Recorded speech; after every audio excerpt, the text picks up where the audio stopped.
I don't know why it's not. There it is. Yay! I get this big reflection on my glasses every day. Oh, I can customize my dashboard now. Okay. Thanks for telling me. Right when I didn't need to know it. All right. Welcome to Heavy D Storytelling. How are you doing today? Storm's rising. It's some kind of a Beyblade. But we're going to be reading the Bible, Judges chapter 4. Then we're Thank you, one person who just showed up so far. I appreciate you. Ben-Hur. So, yeah, it's not Ben Sneathen, it's Ben-Hur. All right, so here we are. We're going to read about Deborah, who was one of the judges. Where are you going, JJ? I think Mom's JJ. All right.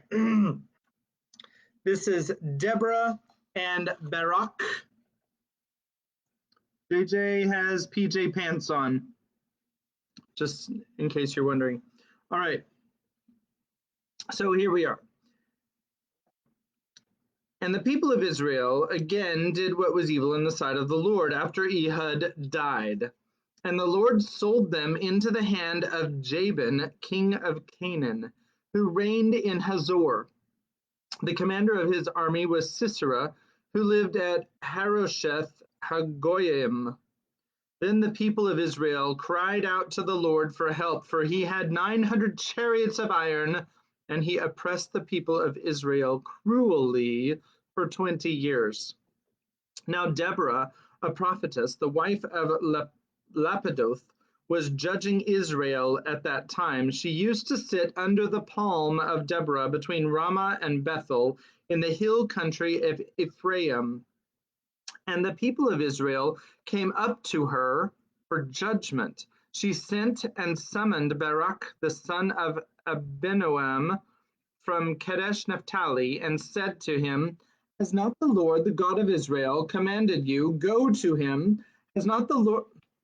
Sorry. Let me start that sentence over again. Has not the Lord, the God of Israel, commanded you, go gather your men at Mount Tabor, taking 10,000 from the people of Naphtali and the people of Zebulun. And I will draw out Sisera, the general of Jabin's army, to meet you by the river of Kishon with his chariots and his troops, and I will give him into your hand. Barak said to her, If you will go with me, I will go, but if you will not go with me, I will not go. And she said, I will surely go with you. Nevertheless, the road on which you are going will not lead to your glory, for the Lord will sell Sisera into the hand of a woman. Then Deborah arose and went with Barak to Kadesh. And Barak called out Zebulun and Naphtali to Kadesh, and 10,000 men went up at his heels, and Deborah went up with him. Now Eber the Kenite had separated from the Kenites, the descendants of Hobab, the father-in-law of Moses, and he had pitched his tent as far away as the oak in Zaninim, which is near Kadesh.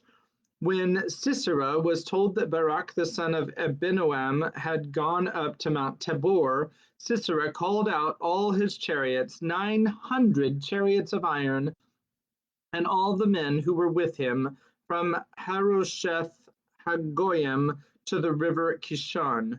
And Deborah said to Barak, Up, for this is the day in which the Lord has given Sisera into your hand.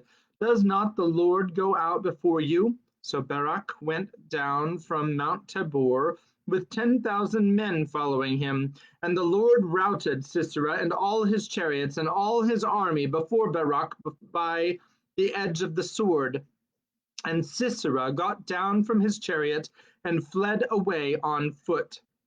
And Barak pursued the chariots and the army to Harosheth Hagoyim, and all the army of Sisera fell by the edge of the sword. Not a man was left. But Sisera fled away on foot to the tent of Jael, the wife of Eber the Kenite, for there was peace between Jabin, the king of Hazor, and the house of Eber the Kenite. And Jael came out to meet Sisera and said to him, "Turn aside, my lord, turn aside to me. Do not be afraid." So he turned aside to her into the tent, and she covered him with a rug. And he said to her, "Please give me a little water to drink, for I am thirsty." So she opened a skin of milk and gave him a drink and covered him. And he said to her, "Stand at the opening of the tent, and if any man comes and asks you, 'Is anyone here?' say no." But Jael, the wife of Eber, took the tent peg and took a hammer in her hand. Then she went softly to him and drove the peg into his temple until it went down into the ground while he was lying fast asleep from weariness. So he died. And behold, as Barak was pursuing Sisera, Jael went out to meet him and said to him, "Come, and I will show you the man whom you are seeking." So he went into her tent, and there lay Sisera dead with the tent peg in his temple. So on that day God subdued Jabin, the king of Canaan, before the people of Israel, and the hand of the people of Israel pressed harder and harder against Jabin, the king of Canaan, until they destroyed Jabin, the king of Canaan. That is the end of chapter 4. Tomorrow we will read the Song of Deborah and Barak. And at this time, we have the synopsis. Yes, Wow is right. They literally pounded a tent peg through his temple. His temple is the side of your head. So that, of course, he was asleep. Probably killed him instantly. That's my guess. All right. So right now we have one person watching, and I know for sure that it's Mom. Have we sent out invites to anyone? Do you need me to do that? Okay, so we've got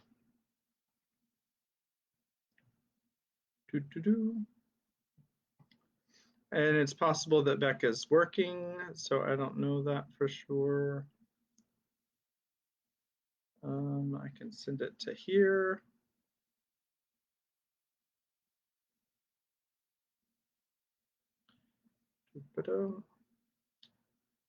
And I can send it to here.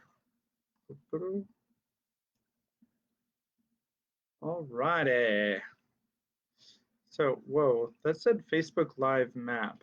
What on earth? Is that, I don't know for sure.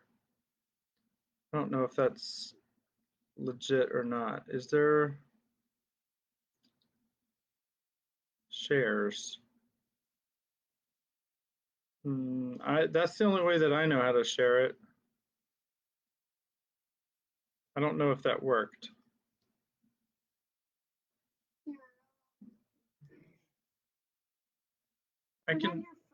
I can do it on my phone, yeah.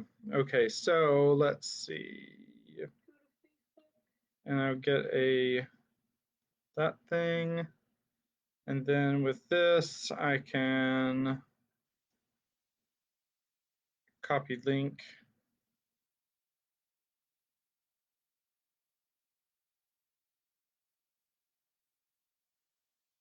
See if that worked better. That looks kind of the same, doesn't it? Let's see what it does. Oh, yay! That's what we wanted. Okay. Alrighty, so there we go. All right, so if anybody else wants to join us, at this time we're going to have a synopsis. Here's Kimberly, stand up. Stop messing with my phone. It's okay. So what happened in the last few chapters was we got to hear the other two stories. Do you remember whose they were? The The Hindu and the Egyptian. Where's the Hindu from? That sort of area? India? India, very good. So what happened was the Hindu basically was like, you know what? Things are not right with my way of life. I'm going to try to change it. And a bunch of people laughed at him and basically thought of him as like the lowest of the low. And there's like this thing where if you like break the rules, then you are basically treated worse than dirt. Basically like a bug. Yeah. And then so God told him to go over into the desert to meet the other two people. And then the Egyptian, his was actually very interesting. So apparently, like the scholars or the priests, they actually learned what was actually right, and then they had this other religion that everybody else knew. So he was like learning this and everything, and he's like, wait, why don't we share this to everybody else so that they actually are doing the right thing? And then he tried to share it to people, but they just laughed at him and they thought it was a joke. So he went over to poor people and did the exact same thing. And they're like, we're on board with it. Let's go. And he had a pretty big group, but eventually I think he did also go out alone, and and then God told him to meet with the other two people, and then they started going over to follow the star, right? Yep, That's about it. that's about where we were. Okay, so then they all joined up together and they had their little conversation, obviously. And obviously, they didn't talk about having a conversation, they just had the conversation. And then after the conversation was over, they got on their camels and went off toward Jerusalem. The star, God is with us. So now we are going to read chapter 6, the Joppa Gate. In an adventure of the western wall of Jerusalem hang the oaken valves called the Bethlehem or Joppa Gate. The area outside of them is one of the notable places of the city. Long before David coveted Zion, there was a citadel there. When at last the son of Jesse ousted the Jebusite and began to build, the site of the citadel became the northwest corner of the new wall, defended by a tower much more imposing than the old one. Excuse me.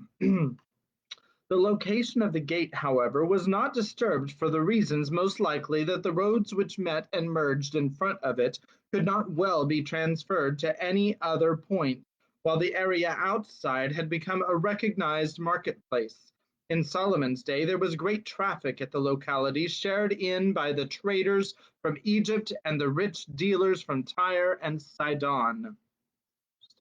Sorry. Okay.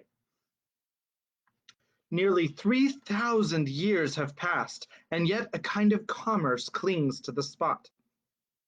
Excuse me. Sorry. A pilgrim wanting a pin or a pistol, a cucumber or a camel, a house or a horse, a loan or a lentil, a date or a dragoman, a melon or a man, a dove or a donkey, has only to inquire for an article at the Joppa gate. Sometimes the scene is quite animated, and then it suggests what a place the old market must have been in the days of Herod the builder. And to that period and that market the reader, is now to be transferred. Following the Hebrew system, the meeting of the wise men described in the preceding chapters took place in the afternoon of the 25th day of the third month of the year, that is to say, on the 25th day of December. The year was the second of the 193rd Olympiad, or the 747th of Rome, the 67th of Herod the Great, and the 35th of his reign. The fourth before the beginning of the Christian era.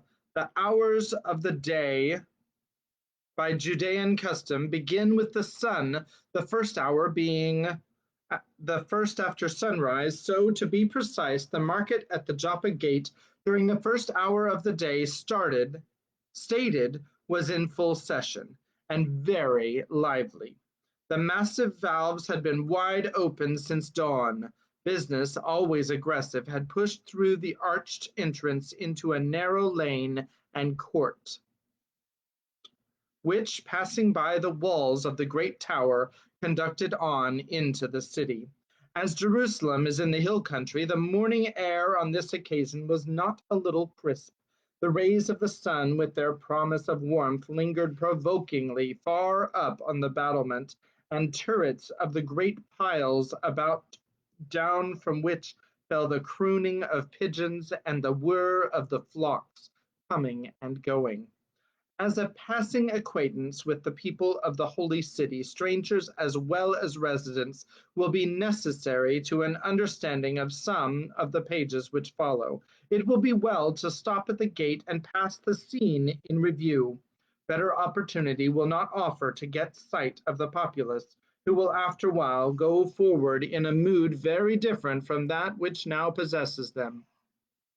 The scene is at first one of utter confusion, confusion of action, sounds, colors, and things. It is especially so in the lane and the court. The ground there is paved with broad, unshaped flags from which each cry and jar and hoof stamp arise to swell the medley that rings and roars up between the solid impending walls. A little mixing with a throng, however, a little familiarity with the business goings on, and will make analysis possible.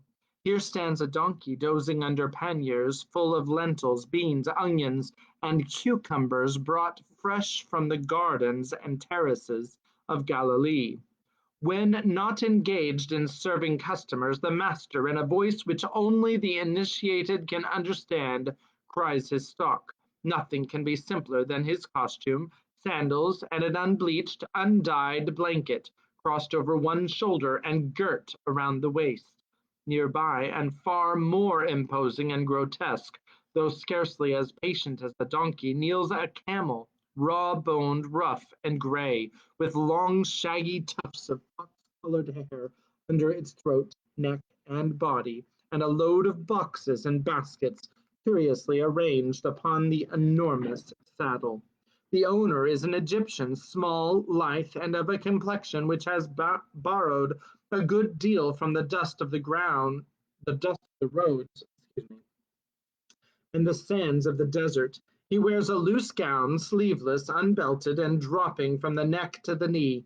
His feet are bare. The camel, restless under the load, groans and occasionally shows his teeth, but the man paces indifferently to and fro, holding the driving strap, and all the time advertising his fruits, fresh from the orchards of Sidron: grapes, dates, figs, apples, and pomegranates.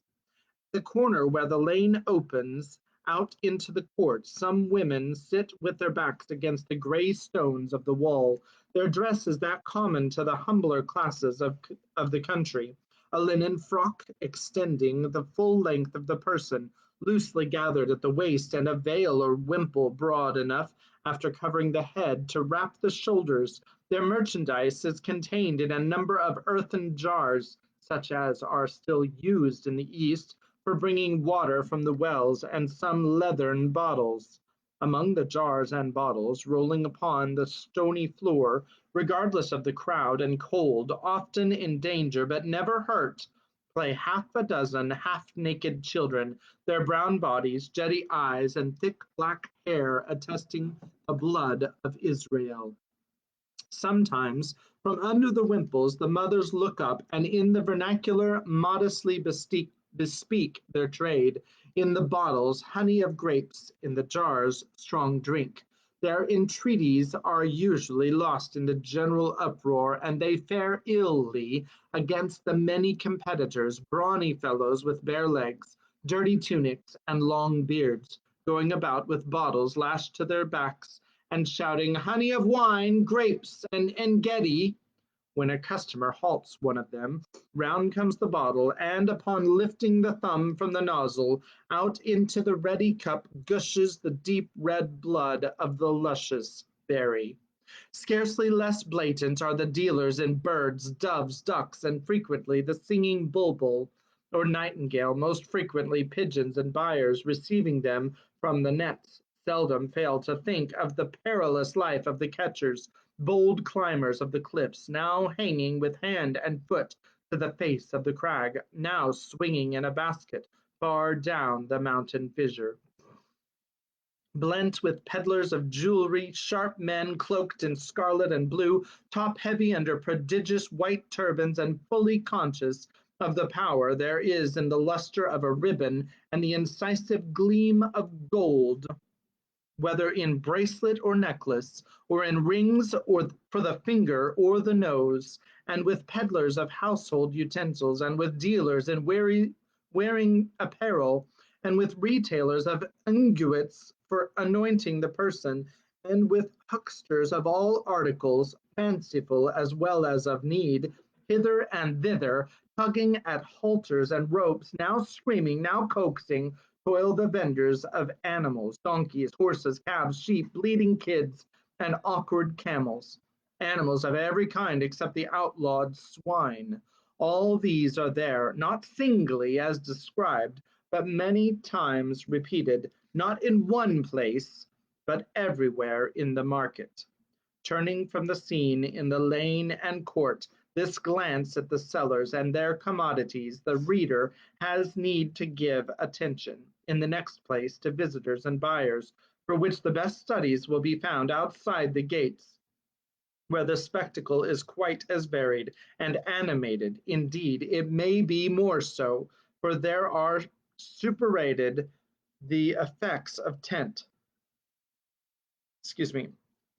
booth, and sook, greater space, larger crowd, more unqualified freedom, and the glory of the eastern sunshine. Chapter 7, Typical Characters at the Joppa Gate.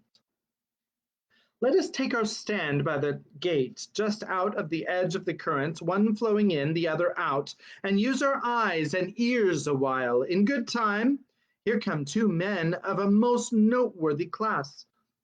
"Goodness, how cold it is," says one of them, a powerful figure in armor, on his head a brazen helmet, on his body a shining breastplate and skirts of mail.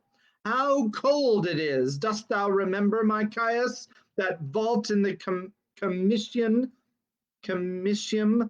at home with the flamens say is the entrance to the lower world? By Pluto, I could stand there this morning long enough at least to get warm again." The party addressed drops the hood of his military cloak. I can't talk today. Leaving bare his head and face, and replies with an ironic smile. "The helmets of the legions which conquered Mark Antony were full of Gallic snow. But thou, my poor friend, thou hast just come from Egypt, bringing its summer in thy blood." Gallic is obviously referencing Gaul, which was the Roman name for France, or it became France. Yeah, right. And with the last word, and what he's saying basically is that Mark Antony was cold because he was in the snow in France, and you are just a wimp because you just came from Egypt and you can't handle it. That's basically what he said. And with the last word, they disappear through the entrance. Though they had been silent, the armor and the sturdy step would have published them Roman soldiers. From the throng, a Jew comes next, meager of frame, round-shouldered, and wearing a coarse brown robe over the eyes and face, and down his back hangs a mat of long, uncombed hair.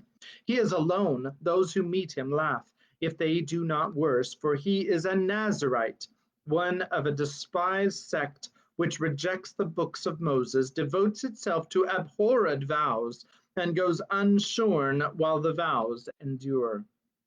As we watch his retiring figure, suddenly there is a commotion in the crowd, a parting quickly to the right and left, which exclaims, "Sharp and decisive!"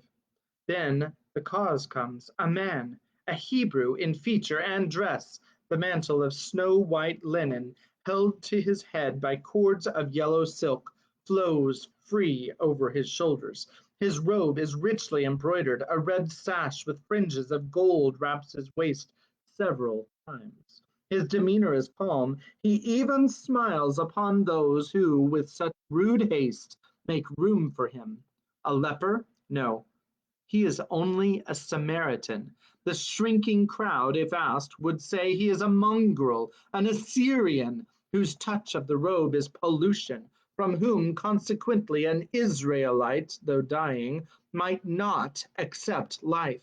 In fact, the feud is not of blood. When David set his throne here on Mount Zion, with only Judah to support him, the 10 tribes betook themselves to Shechem, a city much older and at that date infinitely richer in holy memories.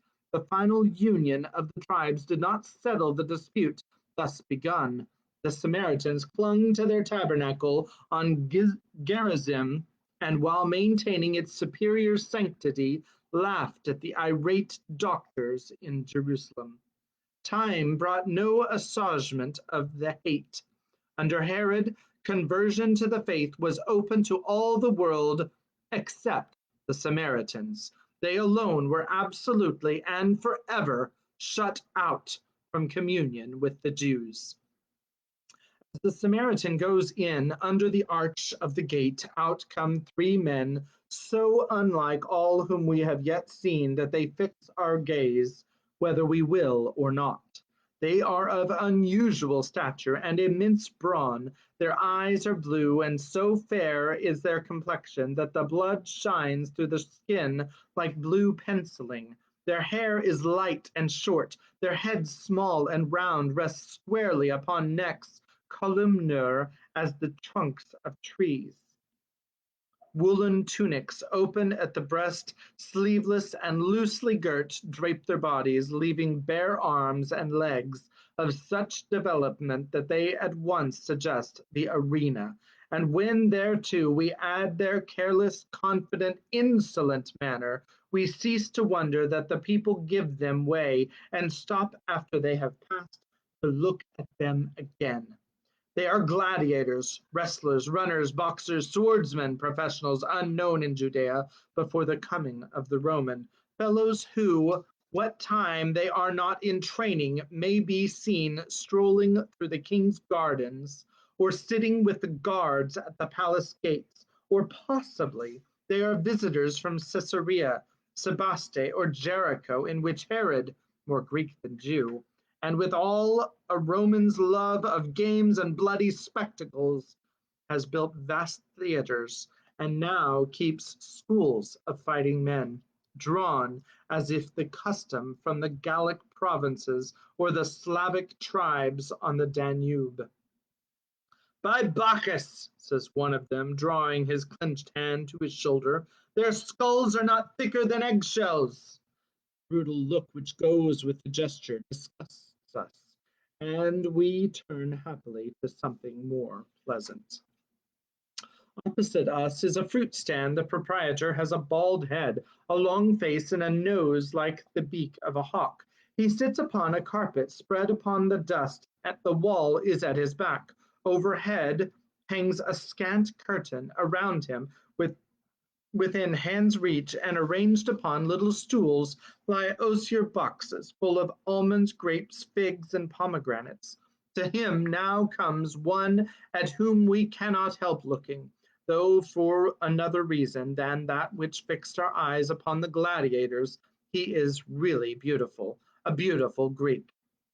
Around his temples, holding the waving hair, is a crown of myrtle, to which still clung the pale flowers and half-ripe berries. His tunic, scarlet in color, is of the softest woolen fabric, below the girdle of buff leather, which is clasped in front by a fantastic device of shining gold. The skirt drops to the knee in folds heavy with embroidery of the same royal metal. A scarf, also woolen and of mixed white and yellow, crosses his throat and falls trailing at his back. His arms and legs, where exposed, are white as ivory, and of the polish impossible except by perfect treatment with bath oil, brushes, and pincers. The dealer, keeping his seat, bends forward and throws his hands up until they meet in front of him, palm downwards, and fingers extended. What hast thou this morning, O son of Paphos? Says the young Greek, looking at the boxes rather than the Cypriot. I am hungry. What hast thou for breakfast? Fruits from the Pityus, genuine, such as the singers of Antioch take of mornings to restore the waste of their voices, the dealer answers in a querulous nasal tone. A fig, but not one of thy best, for the singers of Antioch, says the Greek. Thou art a worshipper of Aphrodite, and so am I, as the myrtle I wear proves. Therefore I tell thee their voices have the chill of a Caspian wind. Seest thou this girdle, a gift of mighty Salome? The king's sister, exclaims the Cypriot, with another salaam, and of royal taste and divine judgment, and why not? She is more Greek than the king. But my breakfast, here is thy money, red coppers of Cyprus. Give me my grapes, and wilt thou not take the dates also? No, I am not an Arab, nor the figs. That would be that would be to make me a Jew. No, nothing but the grapes. Never waters mix so sweetly as the blood of the Greek in the blood of the grape. The singer in the grimed and seething market, with all his airs of the court, is a vision not easily shut out of mind by such as see him. As if for the purpose, however, a person follows him, challenging all our wonder. He comes up the road slowly, his face towards the ground. At intervals he stops, crosses his hands upon his breast, lengthens his countenance, and turns his eyes toward the heavens, as if about to break into prayer. Nowhere except in Jerusalem can such a character be found. On his forehead, attached to the band which keeps his mantle in place, projects a leathern case, square in form. Another similar case is tied by a thong to the left arm. The borders of his robe are decorated with deep fringe, and by such signs, the phylacteries, the enlarged borders of the garment, and the savor of intense holiness pervading the whole man, we know him to be a Pharisee, one of an organization, in religion a sect, in politics a party, whose bigotry and power will shortly bring the world to grief. The densest of the throng outside the gate covers the road leading off to Joppa. Turning from the Pharisee, we are attracted by some parties who, as study, opportunely separate themselves from the motley crowd. First among them, a man of very noble appearance, clear, healthful complexion, bright black eyes, beard long and flowing, and rich with unguents, apparel well-fitting, costly, and suitable for the season. He carries a staff and wears, suspended by a cord from his neck, a large golden seal. Several servants attend him, some of them with short swords stuck through their sashes. When they address him, it is with the utmost deference. The rest of the party consists of 2 Arabs of the pure desert stock, thin, wiry men, deeply bronzed, and with hollow cheeks, and eyes of almost evil brightness. On their heads, red tarbushes over their abbas, and wrapping the left shoulder and the body so as to leave the right arm free, brown woolen hikes or blankets. There is loud chaffering, for the Arabs are leading horses and trying to sell them, and in their eagerness they speak in high, shrill voices. The courtly person leaves the talking mostly to his servants. Occasionally he answers with much dignity, directly seeing the Cypriot, He stops and buys some figs, and when the whole party has passed the portal, close after the Pharisee, if we betake ourselves to the dealer in fruits, he will tell with a wonderful salam that the stranger is a Jew, one of the princes of the city, who has traveled and learned the difference between the common grapes of Syria and those of Cyprus, so surpassingly rich with the dews of the sea. And so, till towards noon, sometimes later, the steady currents of business habitually flow in and out of the Joppa gate, carrying with them every variety of character, including representatives of all the tribes of Israel, all the sects among whom the ancient faith has been parceled and refined away, all the religious and social divisions, all the adventurous rabble who, as children of art and ministers of pleasure, riot in the prodigalities of Herod, and all the people of note at any time compassed by the Caesars and their predecessors, especially those dwelling within the circuit of the Mediterranean. In other words, Jerusalem, rich in sacred history, richer in connection with sacred prophecies, the Jerusalem of Solomon, in which silver was as stones and cedars as the sycamores of the vale, had come to be put a copy of Rome, a center of unholy practices, a seat of pagan power. A Jewish king one day put on priestly garments and went into the Holy of Holies on the first temple of the first temple to offer incense, and he came out a leper. But in the time of which we are reading, Pompey entered Herod's temple and the same Holy of Holies, and came out without harm, finding but an empty chamber, and of God not a sign.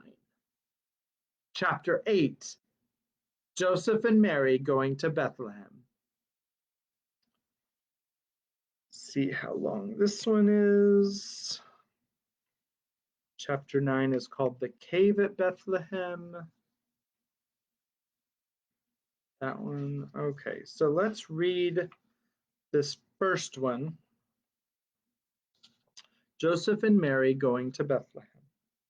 The reader is now besought to return to the court described as part of the market at the Joppa gate.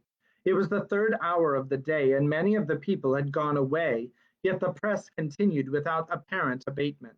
Of the newcomers, there was a group over by the south wall consisting of a man, a woman, and a donkey, which goes by the name of Small One. Oh, that's not in the text, sorry, which requires extended notice.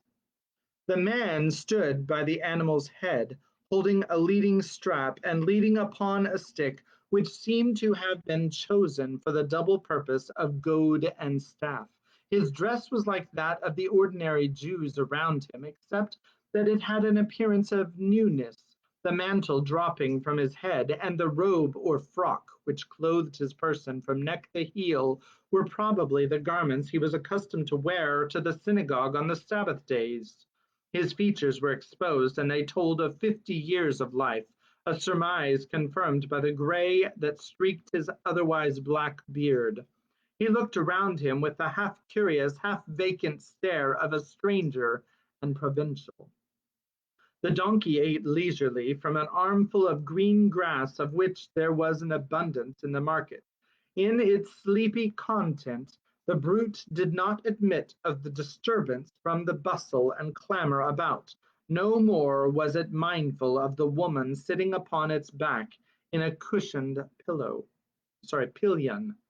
An outer robe of dull woolen stuff completely covered her person, while a white wimple veiled her head and neck. Once in a while, impelled by curiosity to see or hear something passing, she drew the wimple aside, but so slightly that the face remained invisible. At length the man was accosted. "Are you not Joseph of Nazareth?" The speaker was standing close by. "I am so called," answered Joseph, turning gravely around. "And you?" "Ah, peace unto you, my friend, Rabbi Samuel." "The same give I back to you." The rabbi paused, looking at the woman. then added, to you and unto your house and all your helpers be peace. With the last word, he placed one hand upon his breast and inclined his head to the woman, who, to see him, had by this time withdrawn the wimple enough to show the face of one but a short time out of girlhood. Thereupon the acquaintances grasped right hands, as if to carry them to their lips. At the last moment, however, the clasp was let go, and each kissed his own hand, then put its palm upon his forehead. There is so little dust upon your garments, the rabbi said familiarly, that I infer you passed the night in the city of our fathers. No, Joseph replied. As we could only make Bethany before the night came, we stayed in the khan there and took the road again at daybreak. The journey before you is long, then not to Joppa, I hope. No, only to Bethlehem. The countenance of the rabbi, theretofore open and friendly, became lowering and sinister, and he cleared his throat with a growl instead of a cough. Yes, yes, I see, he said. You were born in Bethlehem, and went thither now with your daughter, to be counted for taxation as ordered by Caesar. The children of Jacob are as the tribes in Egypt were, only they have neither a Moses nor a Joshua. How are the mighty fallen? Joseph answered without change of posture or countenance, the woman is not my daughter. But the rabbi clung to the political idea, and he went on without noticing the explanation. What are the zealots doing now down in Galilee? I am a carpenter, and Nazareth is a village, said Joseph cautiously. The street on which my bench stands is not a road leading to any city. Hewing wood and sawing plank leave me no time to take part in the disputes of parties. But you are a Jew, said the rabbi earnestly. You are a Jew and of the line of David. It is not possible you can find pleasure in the payment of any tax except the shekel given by ancient custom to Jehovah. Joseph held his peace. I do not complain, his friend continued, of the amount of the tax. A denarius is a trifle. Oh, no. The imposition of the tax is the offense. And besides, what is paying it but submission to tyranny? Tell me, is it true that Judas claims to be the Messiah? You live in the midst of his followers. I have heard his followers say he was the Messiah, Joseph replied. At this point, the wimple was drawn aside, and for an instant the whole face of the woman was exposed. The eyes of the rabbi wandered that way, and he had time to see a countenance of rare beauty, kindled by a look of intense interest. Then a bluish overspread her cheeks and brow, and the veil was returned to its place. The politician forgot his subject. Your daughter is comely, he said, speaking lowly. She is not my daughter, Joseph repeated. The curiosity of the rabbi was aroused, seeing which the Nazarene hastened to say further, she is the child of Joachim and Anna of Bethlehem, of whom you have at least heard, for they were of great repute. Yes, remarked the rabbi deferentially, I know them. They were lineally descended from David. I knew them well. Well, they are dead now, the Nazarene proceeded. They died in Nazareth. Joachim was not rich, yet he left a house and garden to be divided between his daughters, Marian and Mary. This is one of them, and to save her portion of the property, the law required her to marry her next of kin. She is now my wife. And you were her uncle. Yes, yes. And as you were both born in Bethlehem, the Roman compels you to take her there with you to be also counted. The rabbi clasped his hands and looked indignantly to heaven, exclaiming, the God of Israel still lives. The vengeance is his. With that, he turned and abruptly departed. A stranger nearby, observing Joseph's amazement, said quietly, Rabbi Samuel is a zealot. Judas himself is not more fierce. Joseph, not wishing to talk with the man, appeared not to hear, and busied himself gathering in a little heap the grass which the donkey had tossed abroad, after which he leaned upon his staff again and waited. In another hour the party passed out the gate and turned to the left, took the road to Bethlehem. The descent into the valley of Hinnom was quite broken, garnished here and there with straggling wild olive trees. Carefully, tenderly, the Nazarene walked by the woman's side, leading strap in hand. On their left, reaching to the south and east round Mount Zion, rose the city wall, and on to their right the steep prominences which form the western boundary of the valley. Slowly they passed the lower pool of Gihon, out of which the sun was fast driving the lessening shadow of the royal hill. Slowly they proceeded, keeping parallel with the aqueduct from the pools of Solomon, until near the site of the country house on what is now called the Hill of Evil Counsel. There they began to ascend to the plain of Rephaim. The sun streamed garishly over the stony face of the famous locality, and under its influence Mary, the daughter of Joachim, dropped the wimple entirely and bared her head. Joseph told the story of the Philistines surprised in their camp there by David. He was tedious in the narrative, speaking with the solemn countenance and lifeless manner of a dull man. She did not always hear him. Wherever on the land men go, and on the sea ships, the face and figure of the Jew are familiar. The physical type of the race has always been the same, yet there have been some individual variations. Now he was ruddy, and withal of a beautiful countenance, and goodly to look too. Such was the son of Jesse when brought before Samuel. The fancies of men have been ever since ruled by the description. Poetic license has extended the peculiarities of the ancestor to his notable descendants. So all our ideal Solomons have fair faces and hair and beard chestnut in the shade and of the tint of gold in the sun. Such we are also made believe were the locks of Absalom the beloved. And in the absence of authentic history, tradition has dealt no less lovingly by her whom we are now following down to the native city of the ruddy king. She was not more than 15. Her form, voice, and manner belonged to the period of transition from girlhood. Her face was perfectly oval, her complexion more pale than fair.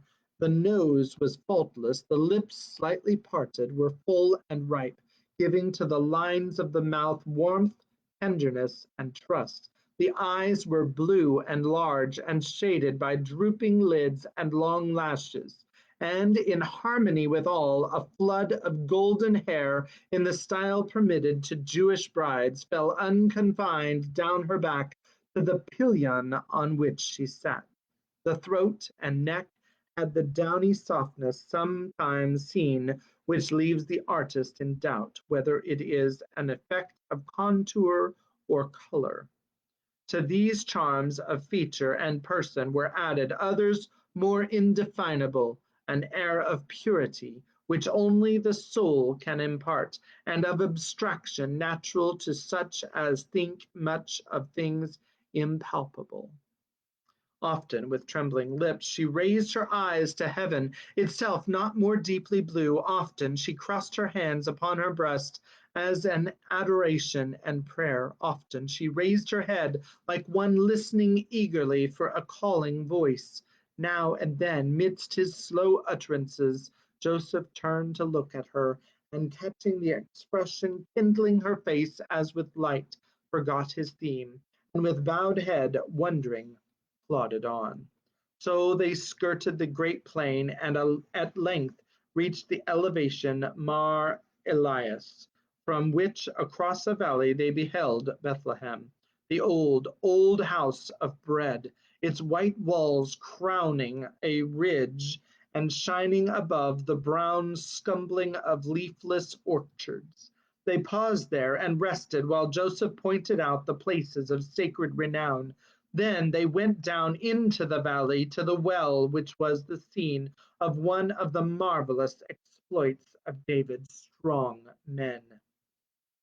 The narrow space was crowded with people and animals. A fear came upon Joseph, a fear lest if the town was so thronged, there might not be house room for the gentle Mary.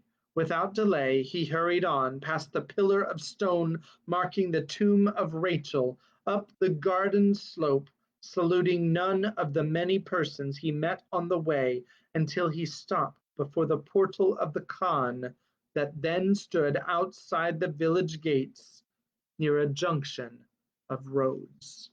Chapter 9 is called The Cave at Bethlehem, and we'll read that tomorrow. So I hope you're enjoying the story. Cave at Bethlehem is a little longer than that last chapter. And then after that, we have The Light in the Sky. And then chapter 11 is Christ is Born. And then we go back to the wise men. So I hope you're enjoying the story. Again, this is one of my favorite books, and I will actually, the author had not been to Jerusalem before writing the story. He was, and I misspoke yesterday. I said he was the ambassador. He was actually there's a different word. I'll have to get back with you. I didn't look it up before this, but it wasn't the ambassador. It was, but I don't know what the difference is, honestly. I can't remember, but so anyway, so he was a very important person in the Ottoman Empire after he wrote this book. When the book was published, he was the governor of the territory of New Mexico. And it was about 30 years after the Three Wise Men song was published, which interestingly uses the same names, Gaspar, I can't remember all the names, and Balthazar, Melchior, Gaspar, Melchior, and Balthazar, the three names of the wise men that are in the song that was published, I guess, 23 years before the book. So I'm sure that he got the inspiration for the names and probably permission from the person that wrote that song to use those names in his book. So anyway, this ends today. We have 0 people watching, but Mom's over there, Kimmy's over there, JJ's over there. I know Becca and Granny Bear are probably going to watch it later. And I hope that you guys have a good night, and I will see you again tomorrow. And God bless you. Have a good night. And that's a wrap.